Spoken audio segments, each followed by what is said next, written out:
and welcome to the first Slate Money of the new Trump administration. I'm Felix Salmon of Axios with Elizabeth Spires of New York Times and places. Hello. With, of course, Emily Peck of Axios. Hey, Felix. We are going to talk about TikTok, which is up again and possibly illegally up again.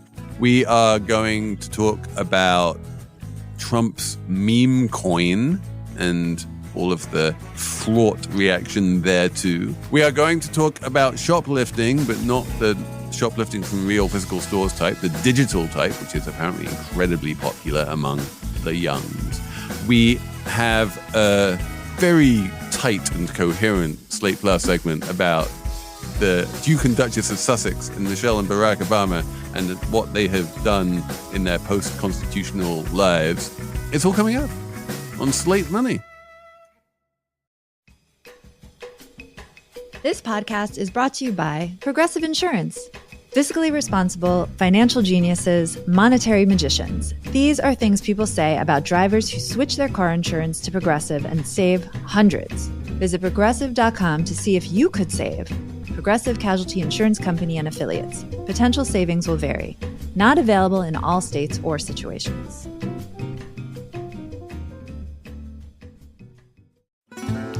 If you love iPhone, you'll love Apple Card.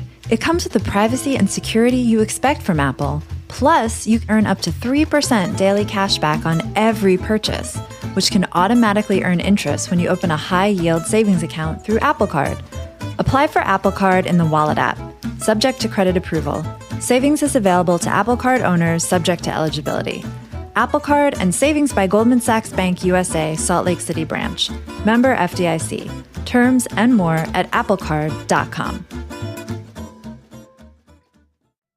So we should start with TikTok because we were very careful not to talk about TikTok last week because we didn't know what was going to happen. And the whole thing turned out a little bit crazier than I expected, which was that TikTok did, as threatened, take itself down towards the end of the Biden administration. President Biden had said to them, listen, you don't need to take yourself down because I won't enforce the law. And TikTok quite sensibly said, well, look, we are a US corporation and we have to follow the law whether you're enforcing it or not. So we're just going to take ourselves down in obeisance to the law. And then 15 hours later, they went back up saying, well, the president hasn't even changed yet, but the president-elect has done a tweet, or he put a thing out on Truth Social saying, I am going to sign a piece of paper when I become president, basically saying exactly what Biden said that he would do. And they said, well, you know what, President Trump? You are amazing. We will bring ourselves back up for you. And they gave a little sign, a little box to every single user of the app, myself included, saying, thank you, President Trump. You're great. And here, enjoy TikTok. I wrote a little thing for Axios calling it a masterclass in sycophancy, which I think it really was. And it's kind of amazing to see how successful it was because Donald Trump really can now swan around taking credit for keeping TikTok back up. And somehow, it's even more than that, he, by sheer power of Trumpian aura, seems to have changed the Chinese government's mind on whether or not they are going to be willing to allow ByteDance to sell TikTok US to a US consortium. So, well done, Trump, I guess. I think there's some negotiating on both sides here. You know, the sort of, as you put it, sycophantic message to Trump just fell short of saying, dear handsome orange leader. But the point of it is they understand that he's easily flattered, and he's already sort of walking back some of his talk about tariffs and saying that, you know, he's willing to negotiate. So I think some of this is about Chinese government kind of positioning itself and Chinese companies to say whatever will make Trump feel good in the moment. But the reality is right now, you know, if you go to Apple and Google, you're still not going to get updates and you can't download the app freshly because this is still a live situation. Yeah, the law is unambiguous that TikTok, as it stands right now, not owned by Americans, cannot operate in this country. And Google and Apple are following the law, as they are legally bound to do. What is fascinating to me is that Oracle, which is a $500 billion corporation that is, a major piece of the internet infrastructure of America, is not. That basically this TikTok decision to come back up, TikTok itself couldn't make that decision. They needed to persuade Larry Ellison to break the law. And Larry Ellison basically said, oh, if I can get myself into President Trump's good graces by breaking the law, I'll do that. And he was rewarded by President Trump calling him like a great man and the CEO of everything and having all manner of flattery in the direction of Trump to Ellison. And that, of course, is worth billions of dollars to Ellison. Well, you charted, Felix, the stock price of Oracle, and it's had a nice little tear in the past month or so thanks to this. Yes? Or was it something else? Yeah, I mean, partly thanks to this, and partly because he was part of this Stargate consortium, and partly, just because it does seem that Trump is incredibly needy when it comes to wanting the richest men in the world to sort of orient themselves towards him and tell him how wonderful he is. That's why he put Zuckerberg, Bezos, and Musk all like next to each other, right next to him at the inauguration, because he's like, look at these guys. These guys are really rich and they are, admiring me. And Ellison, I don't know if you've like caught up with this, but thanks to this latest surge in the Oracle share price, Ellison is now the fourth richest man in the world. There you go. One thing I've been thinking about a lot, and I'm sure you guys have too, is what are laws?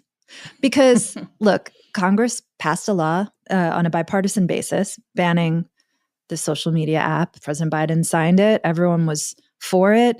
And then there was this big backtrack. It's not 100% clear why. We wrote about it this week and others have pointed out. Trump is saying now like, well, I changed my mind because TikTok has a lot of young people. Young people helped win me the election. So he claimed that he won the young vote by 35 points, which is kind of wild, but like... Which isn't true. The vibes are there. The youngs did swing Trump. Yeah, and TikTok did help him, so he is right. And maybe that's why he changed his mind. He also said, every rich person in the country has called me about TikTok. So he didn't elaborate on that part, so I don't know. That's probably just Jeff Yass, but yeah. Yeah. But okay, so the law passes. The Supreme Court, it goes to the Supreme Court.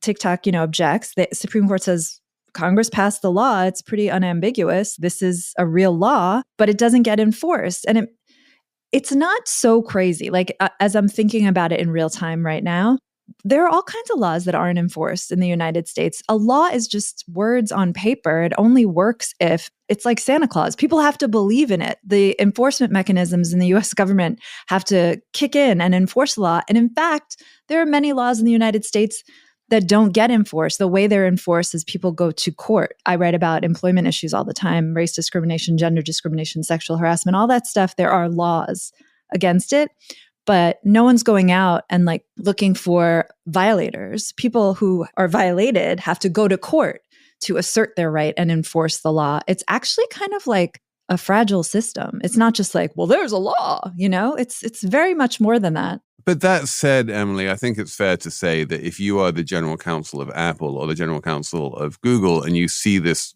law, which has been signed into law by President Biden and is absolutely unambiguous, I think it's a very easy decision for you to say, well, we have to follow the law. Oh, yeah. It gives you an out. It gives you an excuse. The much more interesting question is if you are the general counsel of Oracle, what do you do when TikTok says, okay, let's bring it back up? I think the answer there is, like, you say, listen, my job as a lawyer is not to make decisions about whether we should be up or down. My job as a lawyer is to give you legal advice. And dear Mr. Ellison, my legal advice is that if you did this, it would be illegal, but it's your choice. You're the CEO. And then, Larry Ellison takes that legal advice under advisement and says, I'm going to bring it back up. Right. There are a couple of things at play here. One is that, Ellison has generally had a good relationship with Trump in the sense that, people forget when Ellison was very high profile in their early aughts, he was largely regarded as kind of a Machiavellian asshole, which, he still is. But his sixth wife has softened him, Elizabeth. he knows how to manipulate somebody like Trump. And when Trump was kind of waffling on the TikTok issue during the first term, part of what Trump wanted was not a full divestiture, but a kind of partnership structure. And Oracle was slated to be the primary U.S. partner. And that's how he got into this position. Yeah, and he still sees a path for that. So he's going to at least publicly say whatever Trump, wants to hear. Oracle doesn't have, they're not in the same position as Apple and Google, where they have a sort of live contract with TikTok where, they are the distributor for that app and for updates and stuff like that. So Oracle can just sit tight and indicate to Trump, what they want, or that they maybe are willing to not comply with the law while not actually doing anything. So there's not much liability for them right now. I very much disagree on like the facts of the matter here. I think, like Google and Apple, all they're doing is allowing or not allowing downloads and updates of the app. Oracle is powering the entire app. When you are in the United States and watching a video on TikTok, that video is being fed to you from Oracle servers. The millions of hours of TikTok usage that are being consumed every hour in America are all coming from Oracle. Oracle is way more embedded with TikTok and is actually being paid by TikTok in a way that Google and Apple are not. Breaking the law is very much in Oracle's self-interest, as Elizabeth was explaining. But I guess I was kind of reading Elizabeth as saying that somehow Oracle was in more of a gray zone than Google and Apple. They don't need to do anything. Just by domiciling the servers in a different jurisdiction, I mean, I don't think that they necessarily have to break the law to continue providing hosting services. Yeah, because that was the law. That was the whole deal that they did. That's why Oracle has this deal in the first place, is that the United States insisted that US TikTok content be hosted in the United States. And Oracle was like, okay, we are going to host this on our servers in Texas. And that was a previous law that, they had to do that. And Akamai is the other one. The Oracle and Akamai are unambiguously breaking the law here. And tactically speaking, it makes perfect sense for them to do it. But I think it's worth just pointing out that they really are doing it and they're not denying it. We talked about this a little in our call yesterday, and I went and looked up my terms. There's a great Ezra Klein podcast that came out right before inauguration about what's called a personalist regime. These are essentially cult of personality type dictatorships. And the podcast goes into sort of like how they work. And one of the key vectors is the leader courts people, gets them on their side, and has them essentially do what Larry Ellison has done, which is break the law. The leader will say, it's okay, give them like tacit approval, or in this case, explicit approval, and say, it's okay to be corrupt or to take this bribe or do whatever, to do corruption, because I'm going to turn a blind eye to you because I'm doing you a favor, you're doing me a favor, it's all good and happy. But then the personalist dictator sort of has you, right? You've broken the law, you've taken a bribe, you've done something corrupt, and you've done it with their approval, but that approval can be removed at a later date. So now you're sort of like in their orbit. They totally have you under their thumb and in their control. And I feel like this is sort of an example of that. Also, no one cares that Lemonade has been shut down. No one is clamoring for it or breaking the law. I just want to point that out. I don't know what it is. And there's another app called CapCut. Oh yeah, CapCut. CapCut is big because it's what everyone uses to edit their TikTok videos. So now Instagram has released a CapCut clone trying to jump into this space. It's pretty clear that if TikTok does survive, and it now looks as though it will, the main US winner is going to be Oracle, who's going to have, probably a large stake in it and so on and so forth. And the loser is going to be Meta, right? And Google, because that social video trend for all the people who were going to Little Red Book and Lemonade and all the rest of it, ultimately, though people were going to scratch that itch by going to Reels and Shorts. And now they don't need to go to Reels and Shorts. I think we need to say for the record that TikTok is so much better than Reels. If it had been shut down and Reels had benefited, it would have been just not right. Free market capitalism would have lost because TikTok is clearly the superior social network. It's much better. So this is my question, right? It is very clear that the deal being cobbled together between ByteDance and with the tacit assent of the Chinese government and various bidders in the United States is that some US consortium is going to buy TikTok US, but they are not going to buy the algorithm. They are not going to have rights to the algorithm. When you say that TikTok is better than Reels, what you're saying is you value the algorithm. So the question is, what do you think the chances are that a US-run TikTok is going to be any good, and what are the chances that they're just going to turn into another crappy Reels because they're not going to have the algo? It's going to be another crappy Reels without the algorithm, I think. Is it all the algorithm that makes me like it? Possibly. The user interface is a little bit different. The content always seems fresher and newsier, but also more random and weird. That's the algorithm. Okay, I'm talking through. Mm-hmm.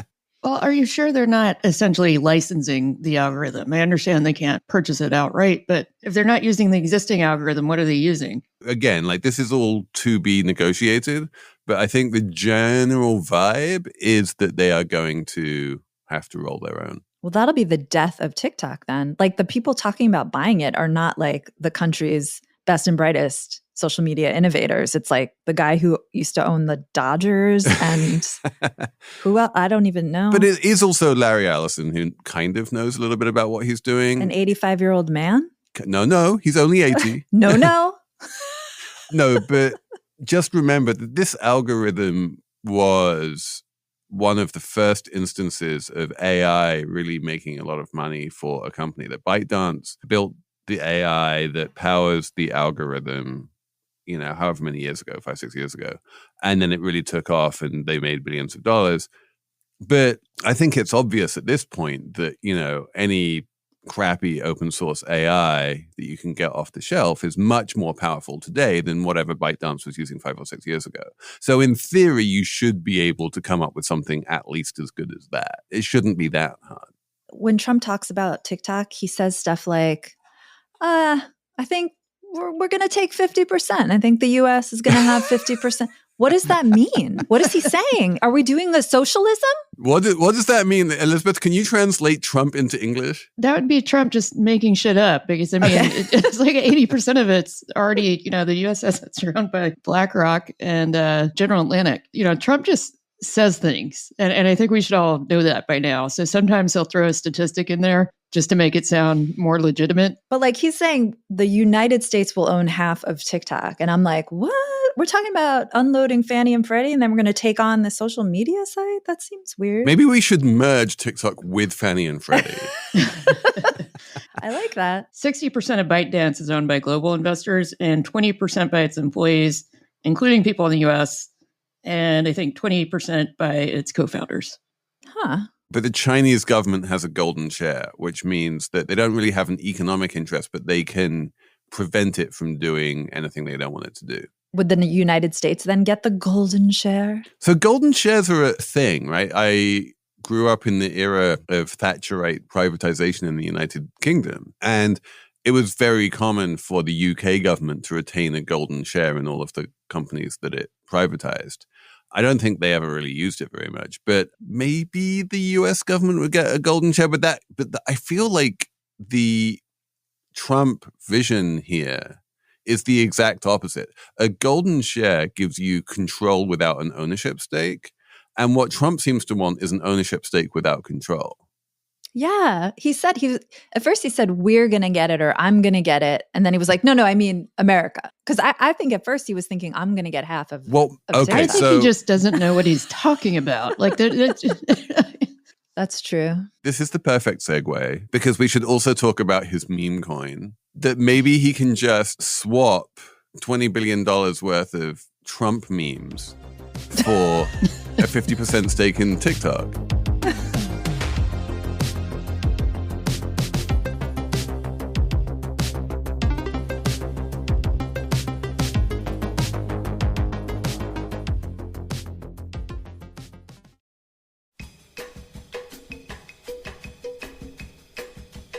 Slate Money is sponsored this week by Shopify.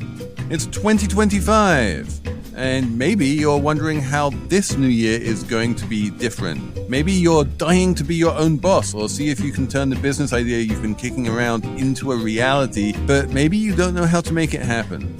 Shopify is how you're going to make it happen. Shopify makes it simple to create your brand, open for business, and get your first sale. Get your store up easily with thousands of customizable templates, no coding or design skills required.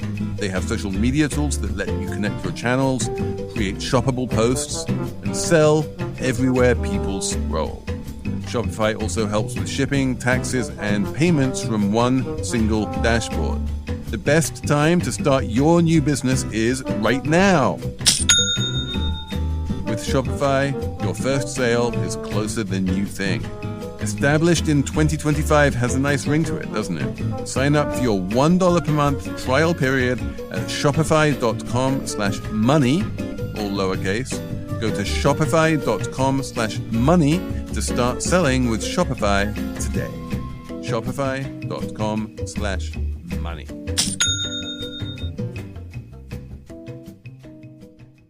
Decisions made in Washington affect your portfolio every day. But what policy changes should investors be watching? Listen to Washington Wise, an original podcast for investors from Charles Schwab, to hear the stories making news right now. Host Mike Townsend, Charles Schwab's managing director for legislative and regulatory affairs, takes a nonpartisan look at the stories that matter most to investors, including the policy initiatives for retirement savings, taxes and trade, inflation fears, the Federal Reserve, and how regulatory developments can affect companies, sectors, and even the entire market. Mike and his guests offer their perspective on how policy changes could affect what you do with your portfolio. Download the latest episode and follow at schwab.com/WashingtonWise or wherever you listen. I find the meme coin stuff hilarious. I don't. I find it actually genuinely terrifying. But why don't we tell the listeners? Elizabeth, what is this meme coin? So Trump has issued a meme coin. The sign for it is $Trump. And then right off the heels of that, the same company or related company, all owned by, the Trump family, Trump org, and various subsidiaries, launched a $Melania coin, which caused some of the people who had bought into Trump coin to sell their Trump stock to get into Melania coin. And Trump coin launched in the middle of a crypto ball where all of the big crypto influencers were busy when this launched and did not see this coming. And so they are all pretty angry about it. Why are they so mad? I actually don't understand that part. They wanted to speculate on it and number go up and make money. No, the reason they're mad is because they have spent the past 5-6 years, anyway, quite a long time, desperately trying to make crypto look and feel and be a legitimate parallel financial system that has actual utility and that people can use on things that aren't just scams and rug pulls. And then Trump launches this thing that is clearly just a scam and a rug pull. And they're like, you have set back the course of crypto by 5 years here because there's no utility to this at all. There's billions of dollars of value in these coins. All of that value is going to Trump.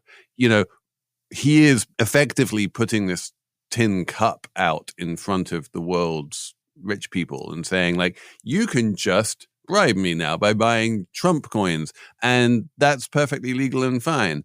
And my hand-picked Supreme Court will not blink an eye if you do that. So the whole thing just stinks to high heaven, frankly. And the crypto world knows this, right? The crypto world is well aware of how much this stinks. They have to align themselves with Trump because he is their great white hope for becoming, deregulated or regulated, whatever it is they want.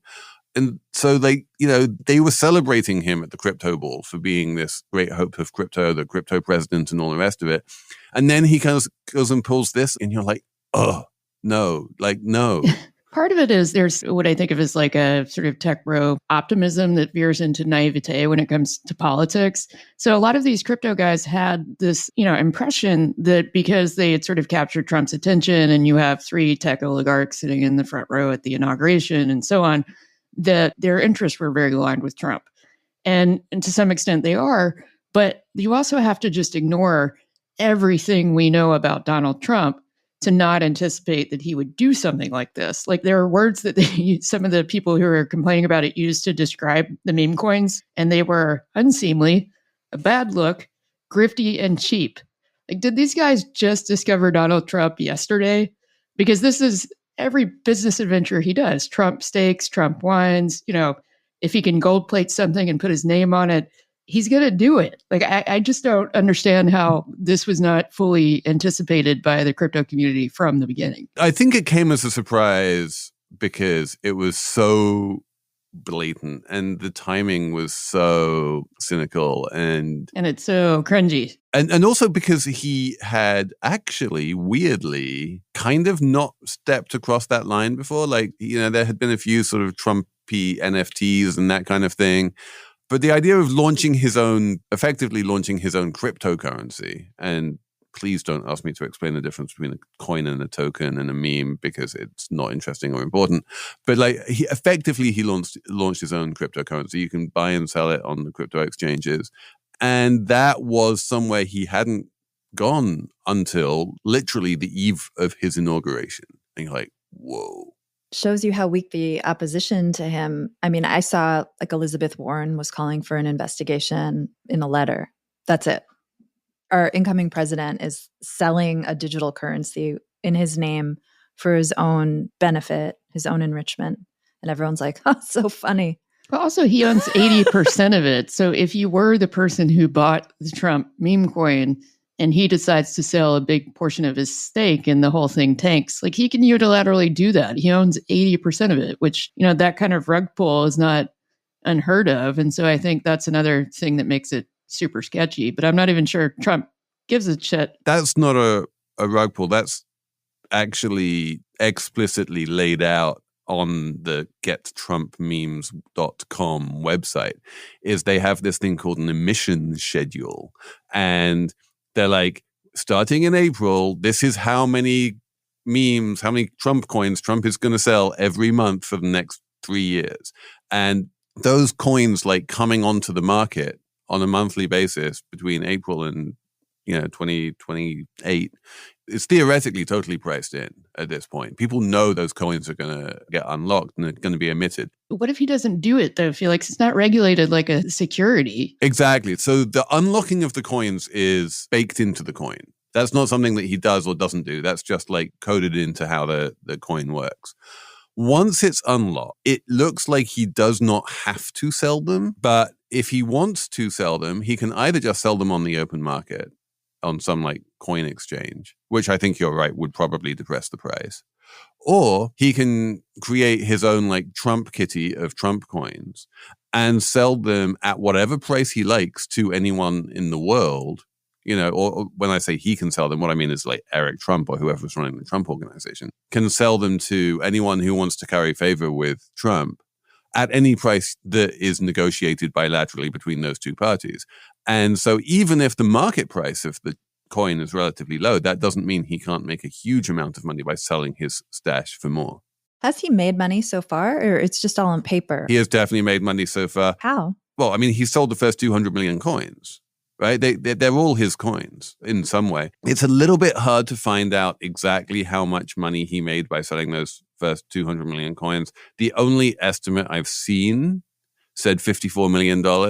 It could be more than that. We don't know. But he has definitely made something. And he's definitely made a non-negligible amount of money from this so far. So the incoming president of the United States made up a thing out of thin air called $Trump and then sold the made up thing and made maybe tens of millions of dollars already on it. Yes. Wow. Coin. There's an Andrew Ross Sorkin coin I saw this morning. Well, no, but this is the thing, right? There was this thing. Do you remember, 10 years ago, everyone was creating their own currency? Friend of the pod, Joe Weisenthal, created this thing called Stalwart Bucks. And they were all just jokes, right? Yeah. The fact that you can create your own currency has been a core feature of crypto for as long as crypto has been around, pretty much. Does seem fun. And, if you go onto Coinbase, you can see a very, very long list of 1 million different currencies you can buy. It's, it's not just Bitcoin. You can buy Ethereum, or you can buy Solana, you can buy Dogecoin, you can buy, whatever you want, right? I think we should start our own cryptocurrency and call it $Fee, Felix, Emily, Elizabeth, and sell it. Can we do that? Anyone can do that. Let's go. No one would buy it, and it would be silly because that was a thing. This was the whole shitcoin era of 10 years ago, right? And that was the thing that happened. And then it kind of fell off. And then people moved on to, NFTs. And now people are moving on to memes. And the difference between a meme and a shitcoin is, I don't know. It's weird. But what is absolutely clear here is that there's no utility to this. And even the website itself says, if you're buying this, you're not buying it to make money. You're just buying it because you want to have fun and celebrate Trump. You said the utility, Felix. It's a way to give money to Trump. Well, I mean, but that's not what Trump is saying. If you go to gettrumpmemes.com, it says there is no utility. This is just fun and games. I would also bet the target market, like the hardcore Trump supporters, don't necessarily understand that it's not a full-featured cryptocurrency. It's not like buying Bitcoin. I don't know what feature Bitcoin has that Trump doesn't, to be honest. It's not like any cryptocurrency has that many features. Well, it's more fungible. It trades, and it's mechanically different in the way that it exists on exchanges. If Trump shitcoin actually got traction and people were really trading it, of course, it might function more like Bitcoin. But right now, it's more like buying something from the Franklin Mint and hoping that it goes up. No, there's real volume. I mean, this is a pretty liquid instrument. There is real volume in it, and it's trading, and you can buy and sell. And people have made money by buying low and selling high, and people have lost money by buying high and selling low. But yeah, to your point, it's probably not going to have lasting value. But the only thing that Trump really cares about is there going to be people out there willing to pay him money for it for the next 3 years? And I think probably the answer to that is yes. That's fine. Seems fine. It's okay to bribe the president. That's whatever. And just to be clear, and I had this chart which went kind of viral last weekend about this. If you value Trump's 800 million remaining coins at the market traded value of the existing 200 million coins, which is an assumption you can make, and you can quibble with that, and we can have a whole fight about whether that's reasonable or not. But this is what, is standard practice in the stock market when you calculate this thing called fully diluted market cap. Then this one shitcoin alone is like 89% of Trump's net worth. Or probably a bit lower now, maybe like 50% of Trump's net worth because it's gone down in value. But like the overwhelming majority of his net worth is memes. It's either this Trump meme or it's TJT stock, which is also a meme. I mean, he memed his way into the White House, so seems valuable.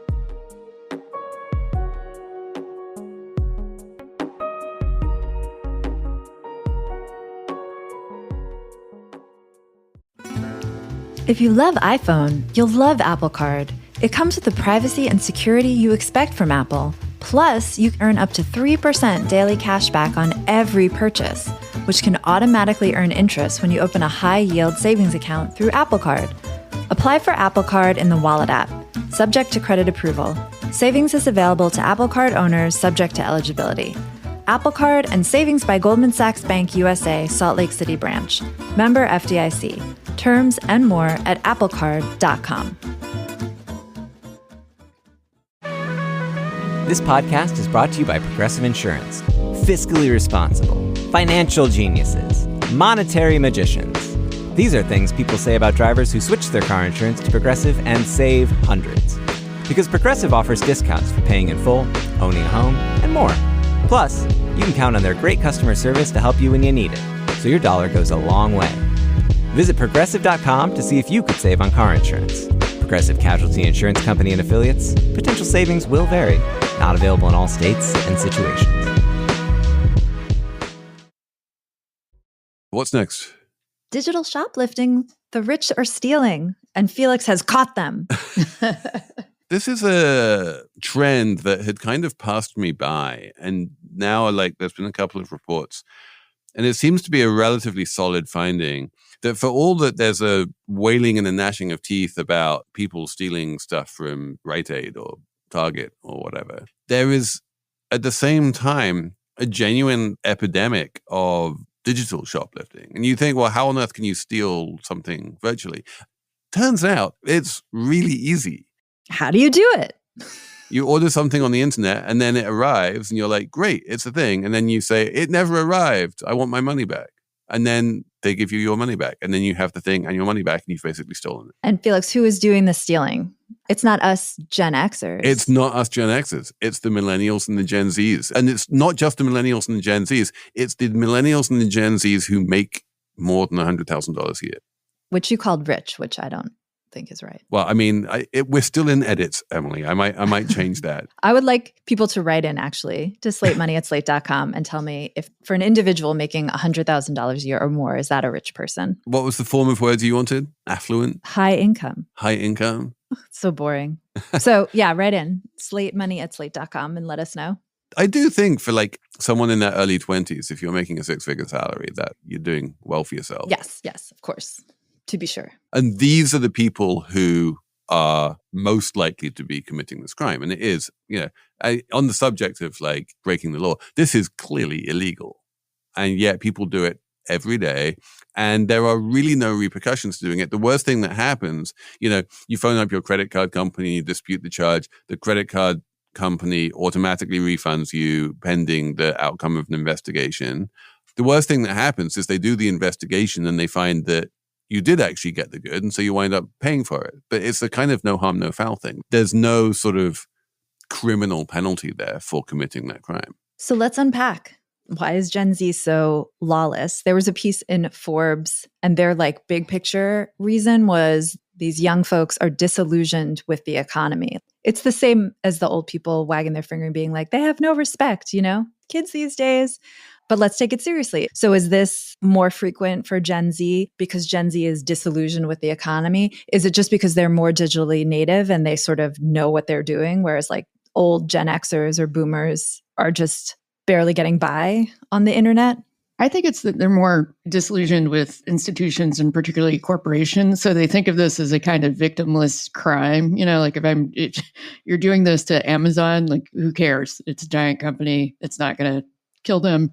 And I also think a lot of them just don't realize it's a crime. Like, I think they think of it as just like working the system or finding a loophole. 100%. And the reason I know this is because I'm writing this whole article off a survey that was done about this. And, they were like, have you done this? Have you done this? Have you done this? And all of these Zoomers and even millennials were like, yep, I've done that. And then they're like, is this bad? No, is this a crime? No, this is. They're perfectly happy to admit to it. If they think of it as a crime, they wouldn't be so willing to admit to doing it to pollsters. This reminds me of what we talked about last year when we talked about the ATM scam. Do you remember when people were going to the ATM and stealing the money and people were saying, oh, they don't realize that it's stealing. And then we got like 100 letters. It was probably like 5, but we got like 100 letters that were like, of course it's stealing, and they know they're stealing. And I feel like it's the same thing here. They know they're stealing. They know. I mean, come on. You're lying. You're saying I didn't get this package when you got the package. You think that's okay? Like, people know lying is lying. Okay, boomer. I'm going to be skeptical a little bit about the numbers because I was looking at the way the questions were asked. Okay. There was a stat that said 52% of millennials, Gen Zers say that they would commit first-party fraud if there were no consequences. And also, having done polling, the questions are being asked in such a way where you're asking people about historical behavior. No, they do. This is and I apologize, Elizabeth, for not sending you the exact questions. I do have them. They had this long list of criminal things that people do. And they went down this list one by one and said, have you done this? Have you done this? Have you done this? Have you done this? And specifically, like, have you done this in the holidays? But for holiday gifts, have you done this, like, within the last year? Have you done this ever?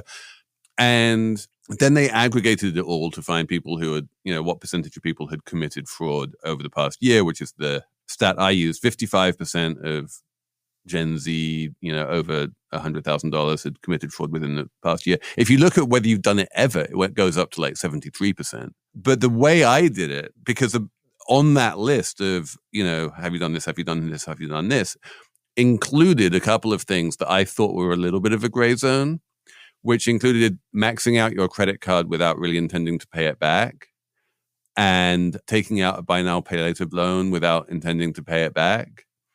And there are very good reasons why that behavior can be, or sometimes is, criminal. But I felt that, sometimes people just in the course of their day-to-day life, do things like max out their credit cards and not have any clue that, reason why they think they're going to be able to pay it back.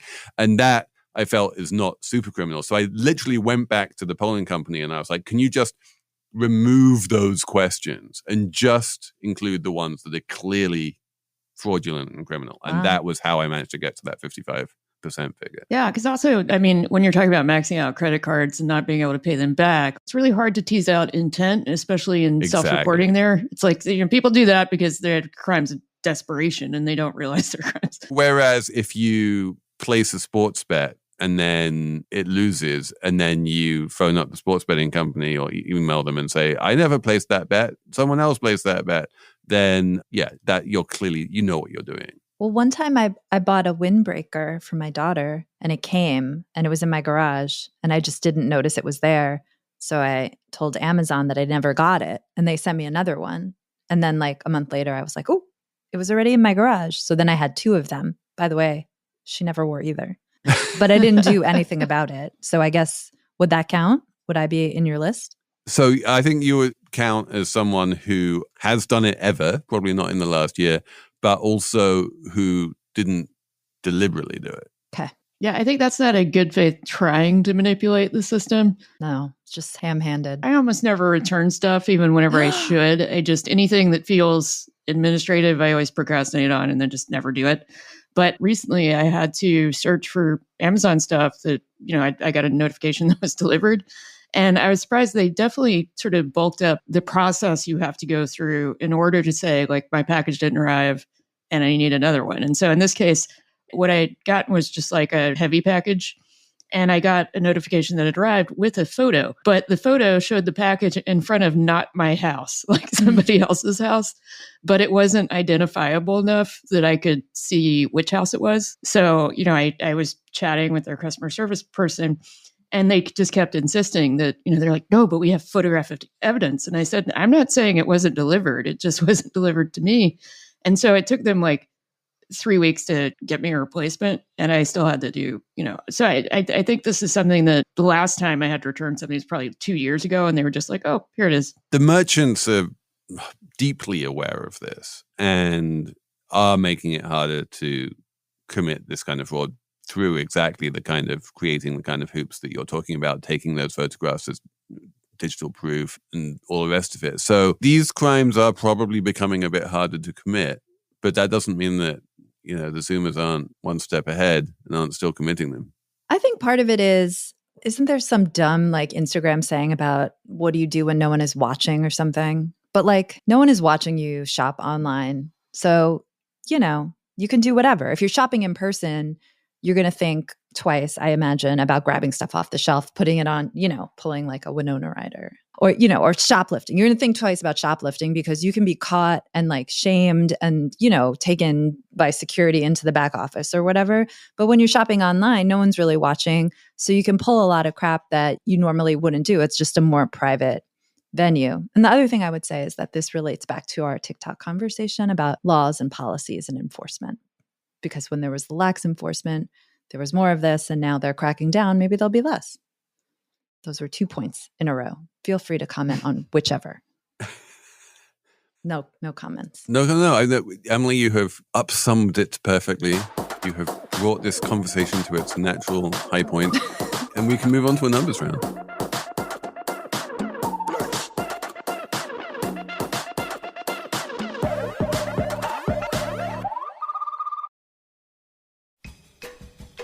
Slate Money is sponsored by 1Password, which is the password management app that just works across everything you use. There's more to secure just than passwords, of course. There are identities, there are devices. 1Password Extended Access Management secures your entire company, and it doesn't leave your employees behind. I can tell you that I have been using this for some years now. It is pretty seamless. 1Password's award-winning password manager is trusted by millions of users and over 150,000 businesses. Now, they're securing more than passwords with 1Password Extended Access Management. For example, did you know that most ransomware attacks stem from unmanaged devices? That's why 1Password's device trust solution blocks unsecured and unknown devices before they access your company's apps. And don't worry, 1Password still protects against the biggest attack source, which is compromised credentials. Its industry-leading password manager helps employees create strong, unique logins for every app and website. So go to 1password.com/money to secure every app, every device, every identity, even the unmanaged ones. Right now, Slate Money listeners get a free 2-week trial at 1password.com/money. That's 1password.com/money. you have a number? Me? Yeah. I do. What is it? It's 100. Heard of it? It's a good one. It's 10 squared. Yeah, 100. It's like an emoji even. It's Yeah. 100 for the 100th floor of a building in New York City, an apartment building. And on the 100th floor, you will find a restaurant called 10 Cubed. It is one of about a dozen private restaurants in the city that Dion Searcy, the wonderful New York Times reporter Dion Searcy, wrote about in the Times last week, this week, who knows? But they know that 10 cubed is 1,000, not 100, right? I don't know. That's what it's called. That's amazing. Good for you knowing math. Yes, so that's one funny thing. It should be 10 times 10 itself. times 10? 10 squared. It should be 10 squared. Squared. Yeah, why is it 10 cubed? Oh my God. I have to tell. Dion did not mention that. Okay. So there are all these private restaurants in New York City that are in people's luxury apartment buildings. And it's like this big like perk, Daniel, how do you say his last name? Blood. Daniel Blood is the chef at one of them. And Dion profiled the chef at a 10 cubed Naduvo Salam. Sounds like a lovely guy. There may be like one or two diners an evening at this restaurant with this amazing view of New York City, fine dining, empty restaurant. Can you imagine a more symbol of the Gilded Age thing than these like empty restaurants hovering above New York City that rich people spend, insane maintenance fees for their luxury apartments that sit empty most of the time. And this restaurant that sits empty most of the time doesn't even have fresh food in stock, according to the article, because they so infrequently have people eat there. And that when someone comes to eat there, they like run out to Union Square to buy stuff or wherever. Like I just found it kind of shocking. And she mentions in the piece that private restaurants and residential buildings were a thing back in the late 1800s and early 1900s when the Dakota apartment building, that's like John Lennon's apartment building, and the Ansonia, Only Murders in the Building's kind of based on it. They also had private restaurants. And the one at the Ansonia had a lobby in the fountain with actual baby seals in it. Baby seals? Baby seals. I don't think they ate the seals, if that's what you were thinking. My number is also food related or, food and drink related. Emily knows this one already. It's 710, which is following up from the conversation we had a week or two ago about the right to repair. 710 is the number of dollars it cost me to replace the ice maker in my freezer. That's so much money. I don't understand. You said it would cost you less to get a new refrigerator. I mean, probably not. Okay, but it's insane. Yes. Was that mostly labor or parts? How much was labor? Yeah, I'm sure it's mostly labor. Like the part was just this little piece of plastic. Unbelievable. Our colleague, Neil Irwin of Axios, told a story of maybe Larry Summers saying that it's cheaper if you make a hole in your wall, it's cheaper to buy a flat screen TV to cover it up than it is to actually repair the hole in your wall. Yeah, I feel like that's like Mark Andreessen. Okay. Whoever, Slate money at slate.com. Anyway, yeah, guys, if your icebreaker conks out, I'm telling you, you're in a world of financial pain. You could get a little plastic ice tray, That's what we've been doing for the past 2 years. And then we just finished a renovation. We're like, well, the one thing that doesn't work in our apartment is the ice maker. So like, it's about time we fix this. And then the guy came over and he's like, I can fix it, no problem. And we're like, that'll okay. be $1 million. Can I have $710, please? And we're like, Elizabeth, what's your number? My number is 215, and that's how many minutes the movie The Brutalist is. And so The Brutalist very specifically includes an intermission in all viewings. It's part of the film. Yeah. Intermissions used to be a thing in Hollywood that were pretty common, and now they're not. So now people are sort of debating about whether having an intermission ruins the experience or makes it better. But also movies keep getting longer and longer when the auteurs do them or the very high profile directors do them. So there's a guy named Dan Gardner who made an app called Run P after watching Peter Jackson's King Kong in the theater, because that was 187 minutes. So the Run P app tells you where in the movie you should go to the bathroom. Where you would miss the least and won't ruin your movie experience. I've just gotten myself tickets to go see Les Enfants du Paradis, the Children of Paradise, the great French movie from 1945 or 44, something like that. That's over 3 hours long. 3-hour movies are not a new thing. But yeah, I went to see The Brutalist. My friend Kevin also went to see The Brutalist in Spain. And the projectionist in this like very grand 70 millimeter movie theater was very into the fact that there was a intermission. And so the intermission card comes up and he's like, okay, and I'm going to pause the movie for 15 minutes now. And so the projectionist paused the movie for 15 minutes. Everyone got back in their seats. He started up the movie again. And then the next 15 minutes of the movie were just a card counting down 15 minutes because actually they've included the 15-minute intermission as part of the movie. And so the intermission turned into 30 minutes. Well, that used to be why they would have intermissions. You know, the projectionists would have to change the reels and it would take a minute. So they'd just give everybody a break. They don't make short movies anymore. Like they've always made long movies, but they also used to make short movies, especially like the more commercial films would be like 90 minutes or, 2 hours max. But that doesn't happen as much anymore. I feel like my favorite movie of the year was My Old Ass. Did you guys see that? Aubrey Plaza? It's really good. I feel like that's a short movie, but it's Canadian, so maybe that doesn't count. Now it's like TV shows are basically the length of movies. I've seen The Brutalist. Maybe we can turn it into a Money Talk segment somehow. Or maybe not. But that's not what we're going to be talking about next week on Money Talks. Is it? No, we're not going to have Money Talks next week, are we? No, not next week. People can still listen to the Money Talks from this week, which is Harold Pollack, right? Harold Pollack and I talking about the economics of long-term care for loved ones. So yeah, listen to this week's Money Talks if you haven't already. That is in your feed. And thank you for listening to this week's Slate Money. Many thanks to Merritt Jacob and Cheyna Roth and Jessamine Molli for putting the show together. And we will be back next Saturday with yet more Slate Money.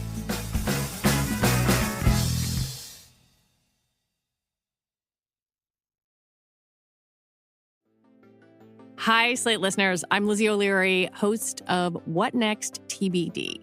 Our show focuses on the intersection of tech and power, which is, kind of relevant right now.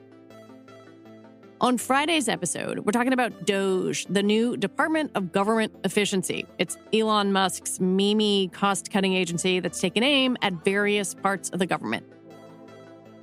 What can DOGE do? Will the multiple lawsuits stop it? All of that. We're getting into it on Friday. Then, if you are a Slate Plus member, there is more where that came from. Our first bonus episode of The Discourse is now live. Slate's Nitish Pawa joins me. We unpack the broligarchy, including Musk himself, and whatever he was doing with his arm at Trump's presidential inauguration. So you can catch What Next TBD wherever you listen to Slate podcasts, and The Discourse is our special new feature for Slate Plus members.